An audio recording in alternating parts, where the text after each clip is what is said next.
Hi, this is Mark from SMPostcards again with another video on reselling postcards on eBay, Etsy, and Hip. So today I'm going to go through on this video what sold. Basically what I like to say is what was purchased in our eBay and Etsy and Hip stores. Then I have a special topic, hold to the light postcards. These cards can be pretty lucrative. If you get the right ones, very well made, they can be pretty pricey. So I'll show you some examples of those and some history on that type of card and what to look for. And then I have another postcard term, a definition of the postcard terminology, the word yellowing. We all see it on postcards, paper, ephemera. What is it? So I'll explain a little bit about that. And then I have some more viewer comments to go over. People left some comments and I'll respond to those on the video here. So let's go ahead and get started on what cards sold on eBay. If you're new here, what I do in this spot is I show you the type of cards, the front, the back, if I know anything about the card, how long I had them, and what sold. So what you really want to key in on is the type of card. Is it a view card? Is it animals? Is it cars? Is it a building? You know, international, domestic. What type of cards are going through our stores? And if you watch our videos, you'll get a pretty good understanding on the variety that people are collecting out there and purchasing. So the first card that sold on eBay was just a chrome card of Fort Belvoir in Virginia. It's a nice solid card stock. This one's a heavier card stock, and that's just the building right there. It's an unposted card. It does have a little writing on the back for the price at an antique booth or flea market. I do not take those off. I leave that up to the collector. But this is a nice looking card that's sold. The next card that's sold is Feather River Canyon in California. So this is a vertical card. I call it vertical because it goes this way. But that's Feather River Canyon in California. So this is just a basic card that probably not a lot of sellers will put up. But I do sell a lot of these types of cards with just scenes of this nature. They could use them for crafts, they could frame them, they could put them, they were there, or they just like to look at them. But another thing with this card is it has the Union 76. There's a way to date those. There's actually a website out there that will show you more detail about that series. There's a whole bunch of different series for 76. And if you want to put that in the title, sometimes people do collect those Union 76 cards, but that's Feather River Canyon. The next one we have is, on my last video, if I remember right, I sold them Thomas Jefferson's Home Monticello. Well, I sold it again. There's the Monticello. A lot of people say that these types of cards don't sell because they're mass produced, they're touristy, historically, you know, not much value. This is just a regular chrome card of Monticello. It's right back there, the building and into the rounds. It's an unposted card, but that's another Monticello that sold. Then I have an older card. This is a divided back. It's called Park Row Building, New York, a vertical card of a building. And this was actually postmarked in 1912. And it's a divided back with a 1-cent stamp on it. So we're getting into a lot of some of the older cards that picked up, so it kind of goes in spurts. I kind of mix it up when I list cards. I'll put some chromes, I'll put some, you know, divided backs, white borders, and when I go to scan, I have all these different lots I bought. I'll grab a few out of each one and mix it up a little bit. So when people look in your store and they sort it by new listings, they get a good variety, and that's what you want to watch for when you're sourcing postcards. When you're buying the big lots, make sure it's a good variety in there. So sometimes the collectors might just collect one area, maybe the eastern United States or the western. You're going to end up with a western postcard store. So you want to mix it up a little bit and buy some smaller lots, different types of cards, and then mix them up when you put them in there. So when people sort your store on new listings, they'll see some, you know, different stuff in there. But that's Park Row Building, New York, vertical. I'll go ahead and do one more card, and then I'll get into the hold to the light postcards. So with this card, I wasn't too sure if I should price it up. I didn't do a lot of research on it, so I just put it in the normal, you know, $4.45 to $5 range. And it's an undivided back card. It's of Aslam College It's got like a printed frame around it and a picture. It's not an RPPC or anything, but it's sold within 24 hours. So maybe I priced it a little low, but that's fine. Someone got a good deal. But all colleges, universities, and stuff like that, they always do well. So I knew I was going to sell it, and that card went there. Now let's get into the special topic. These are special postcards, and they can get up there in pricey if they're made well. And as I go through this, you'll see how they're made in different ways as I explain it. But a hold to the light postcard, what is that? So right here in the bottom is the definition. A hold to the light postcard is one that alters its appearance when held up to a bright source of light. So basically behind it, the light shines through the postcard. The most desired effect was to transform a daylight scene into a night view with the glowing windows and moon. These cards come in 3 different types. And I got some examples here to show you as well. Opaque die-cut tissue is placed between the printed image on the front of the card and the second plain paperback glued to the back of the front around its edges. When held up to the light, it shines through the cutout shapes in the tissue to form a moon, aluminum windows, lights, reflections, etc. So that's one type, is putting die cut and putting die cut tissue behind the card.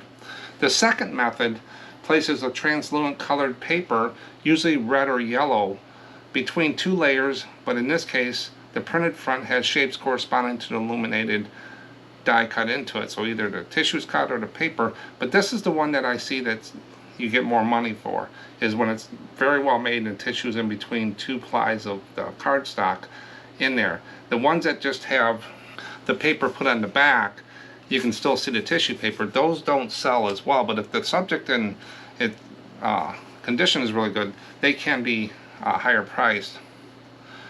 On other hold to the light cards, an image printed on thin paper is pasted over a second image printed on the cardstock, and when backlit, the 2-layer images combine to form a new one, offering an alternate original narrative. Unless held up to the light, many of the hold to the light postcards are not discernible from ordinary postcards. So if you don't hold the back light behind it, sometimes you can't really tell that it's a hold to the light postcard because the smaller die cuts and stuff in there. So you really, if you think it's one, just hold it up to the light and you'll be able to see through it. Now the price of these cards. I've seen the prices of these cards over the years go from $5 up to $75, or maybe even more depending on who or what the subject is and the condition and where it was made and manufacturer, etc. These are cards that I would definitely research more on before listing. You don't want to lose out on anything on these types of cards. I do not see these in the wild that often. They're pretty picked through.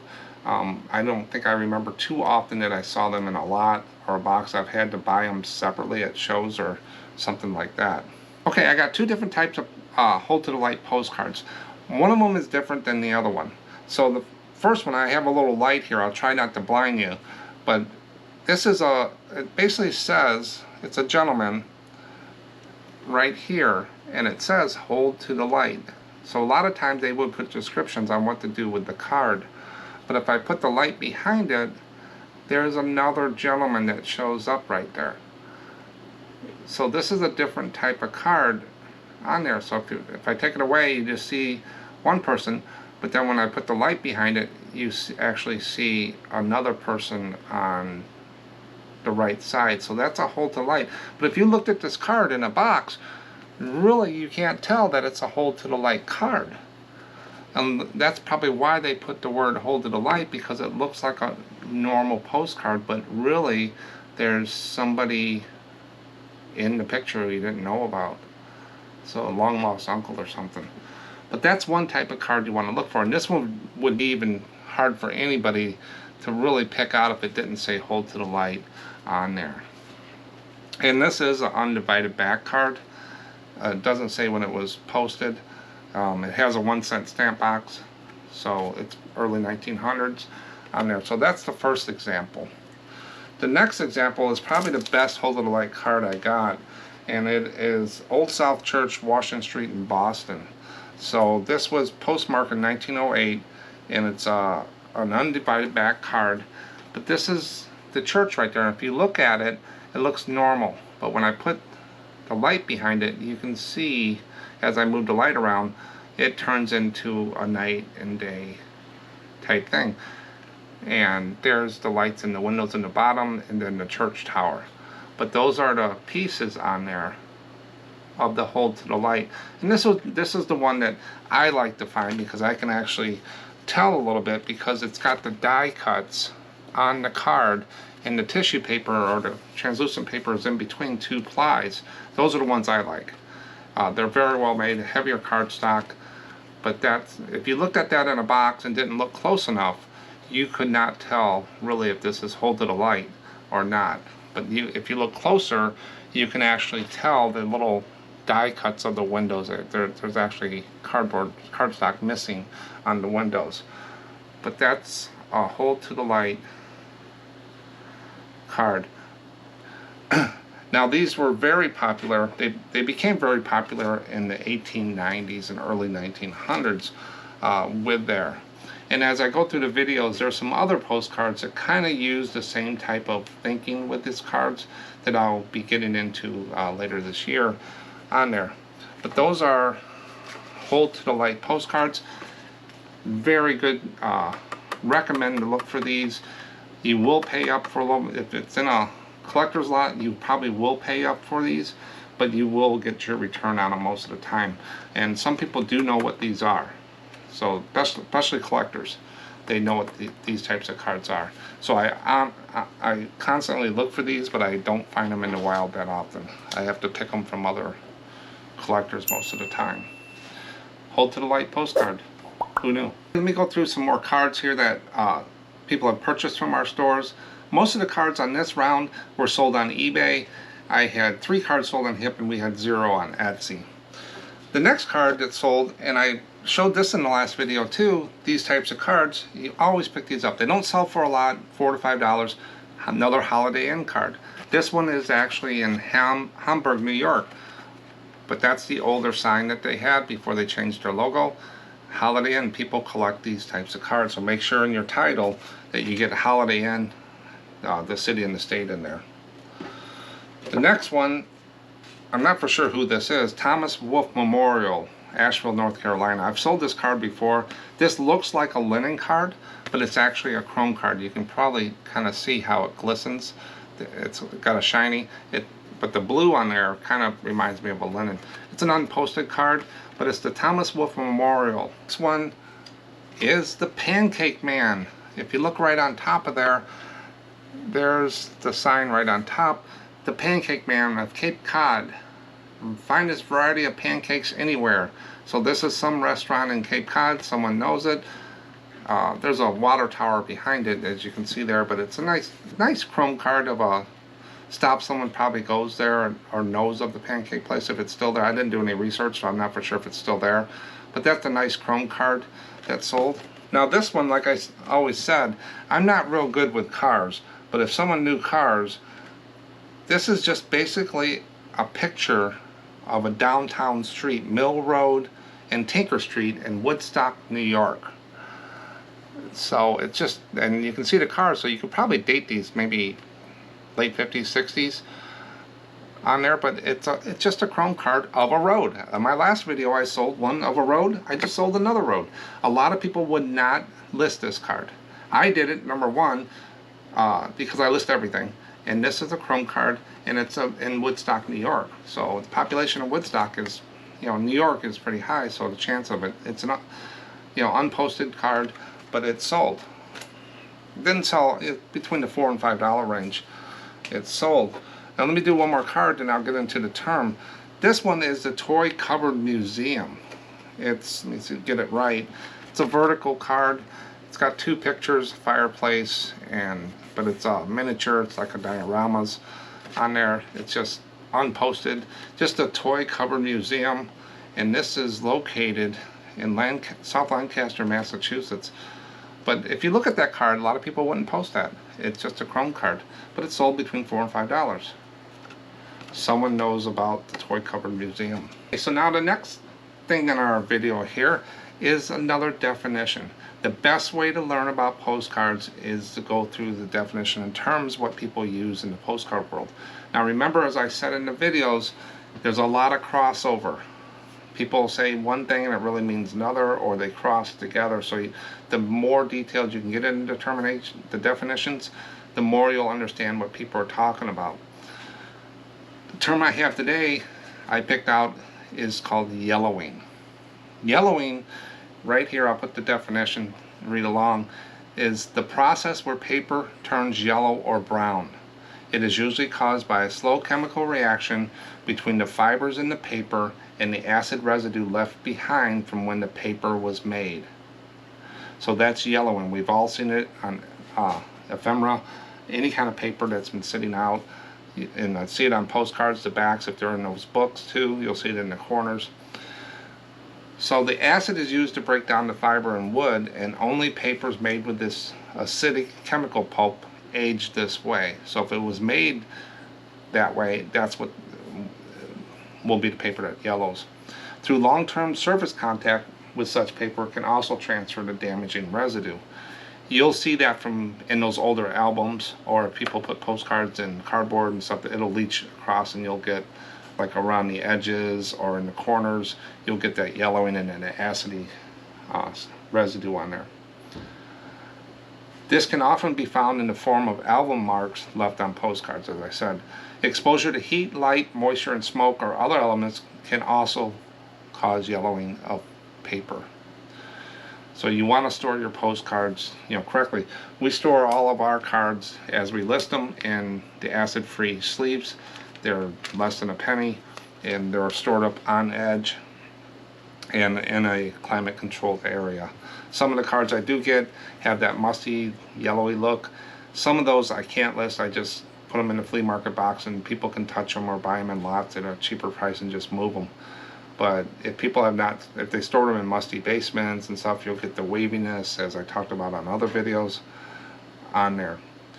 Usually, this is usually a slow process. The speed of yellowing is dependent on the acidic content or length of adverse exposure. Now, most postcards you find in estate sales and stuff like that have been stored probably in the same spot for many, many, many years. So once you start moving them, you'll see the dust and stuff and the yellowing. So when you're buying lots, make sure you look through them real quick. That's one thing I check for, is the mustiness. Is there any smoke or smell? Is there any yellowing? If so, it brings the price down. In some boxes I won't buy because they're just too damaged. And there's, even if there's good cards in there, the condition of the cards is just not the presentation I'm looking for. So watch your yellowing. It doesn't kill all of the value of a card. If it's not too bad, it gives it, I call it postcard patina. It gives it a little character on there. But if it's really damaging and it's really bad, I kind of pass on those. Now if I get a lot on there and 10% yellowing, yeah, I'll probably pick it up. But if it's 90% yellowing and 10% good cards, I usually pass or get them for a really cheap price. So that's the term yellowing. Who knew? So the next card here, I've sold this card before. This is the natural bridge, another natural bridge there. I'm not for sure if this is the one that actually just fell. I think this is one I saw in the news. One of them, the arch went down. I'm not for sure if this is it or not. But this is also a Union 76 series on the bottom. I didn't put that in the title. I probably should start because that's what people search for. But it was just a chrome card, sold between the $4 and $5 range.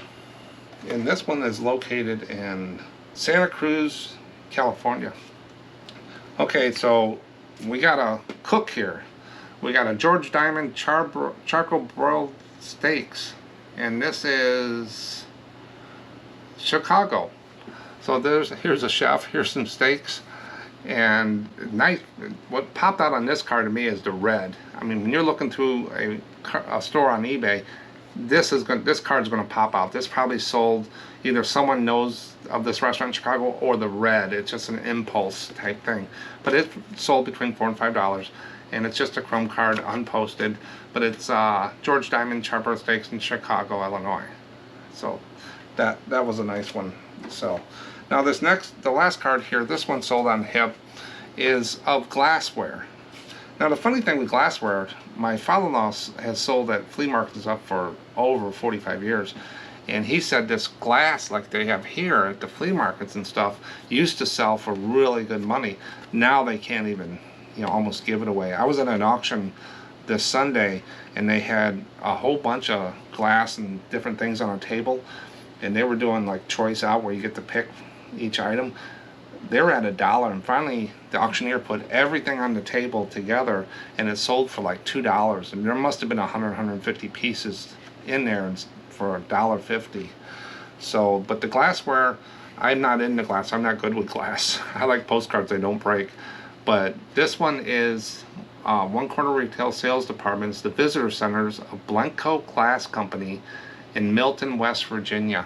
And then you could probably date this one from the clothes these people are wearing on there.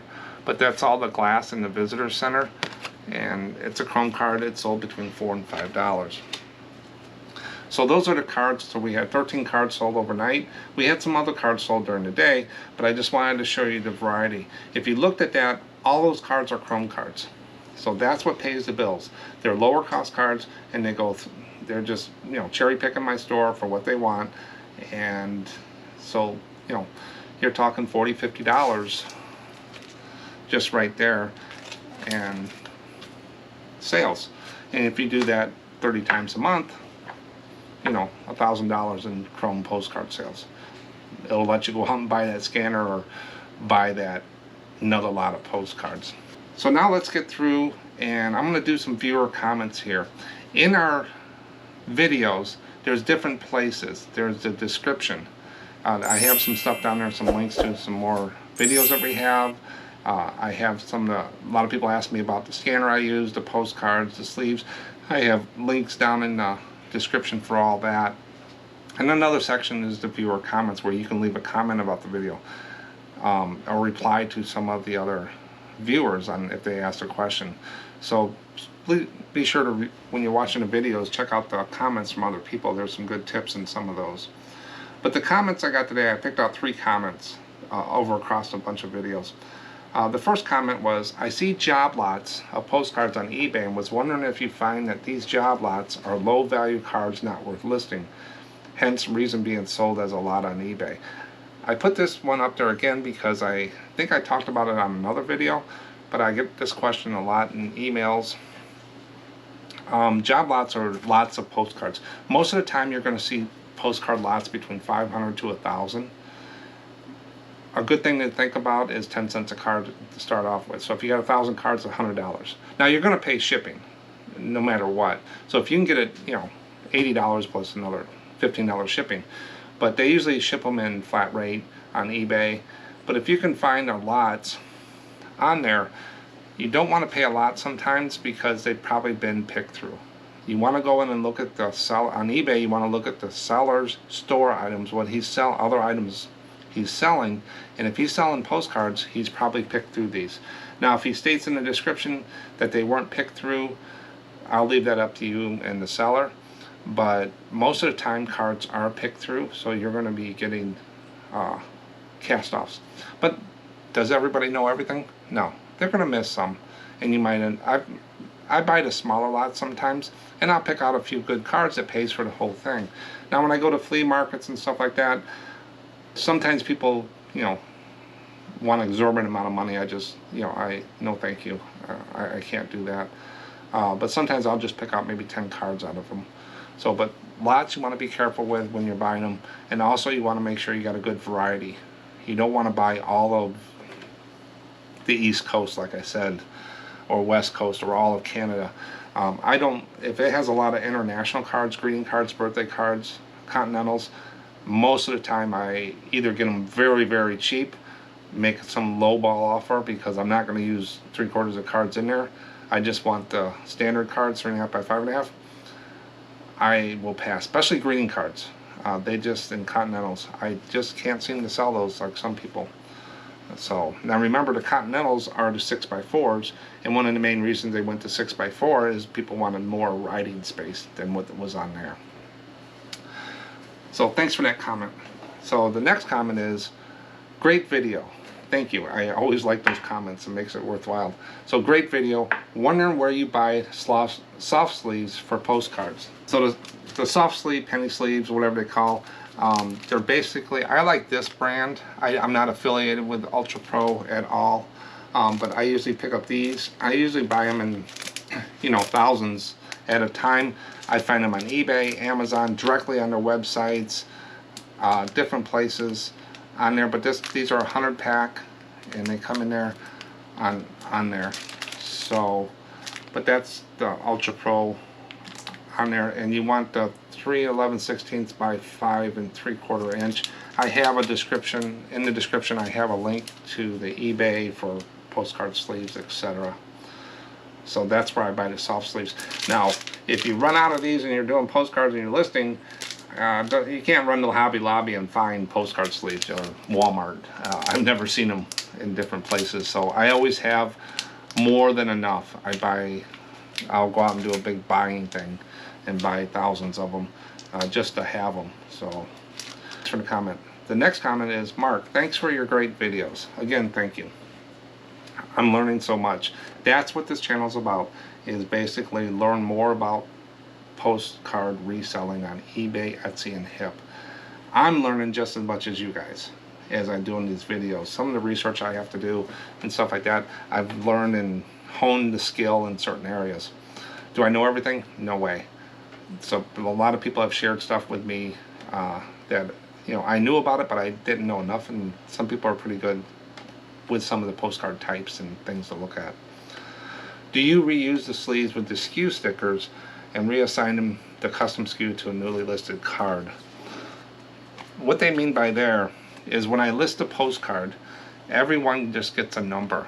I don't sort them by alphabetical or anything like that. I just print out, I use the Dymo printing. They have a thing you can put on your label called a counter. So like today, if I want to list 100 cards today, I'll go through and I'll find my last number I used. I have an inventory sheet on a spreadsheet as well with the title and the SKU number, and I'll start and I'll just say, give me 100 labels, and I'll print out 100 labels. And people say, well, I just write them on there or whatever.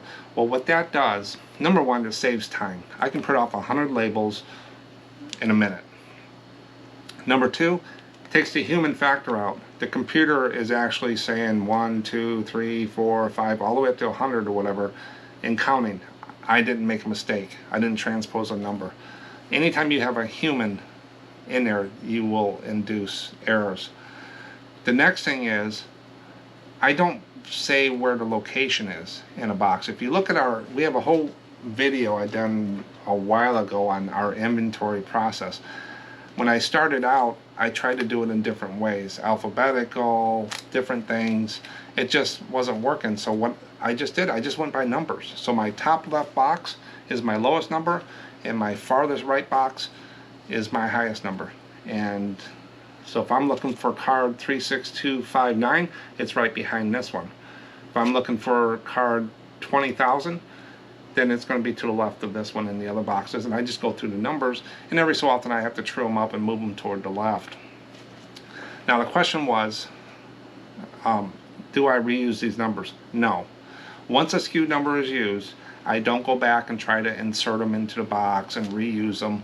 And number one, it's not worth my time. It's a lot of time to do that. Number two, you can induce some more error. If you don't put them in the right spot or stuff like that, it just induces more time, and then it can induce error. So I decided that I would just keep moving forward with the numbers, and we're up to number like 37,000 on there. So I'll just keep moving forward, and as the numbers get larger, I do sell cards, so they do free up space, but I do not reuse those. I just keep moving forward. Some people think it saves a lot of money, but if you look at your time, and also if you induce an error, you have to hunt down a card, it's more about time and consistency on there. Now another thing is I'm looking at right now is how big these labels are. I've been buying labels, and I used to put a barcode on there. I did different things trying to come up with a solution. Well, now I bought, instead of these bigger labels, I bought the 1 inch by 1 inch, and I'm actually using those because I can buy twice as many labels for the same price as buying the larger ones. So I'm always trying to reduce my cost of doing that. But the Dymo counter feature is what I use on that. So no, I don't reuse the SKU labels. Now if you're new here and you want to learn more about postcards, reselling on eBay, Etsy, and HipPostcards, please hit that subscribe button. Hit the bell icon so you get notified when we put videos up. And on Tuesdays we try to do a short video, and on Thursday, Friday, or Saturday I put one of these longer videos up with some of these topics. You want to check out our other videos. We have a good catalog started. We got inventory, different things, different types of cards. And coming up throughout the year, I have a lot more different types of cards in terms and comments and videos to show you. So we appreciate you watching today, and we'll catch you on the next one.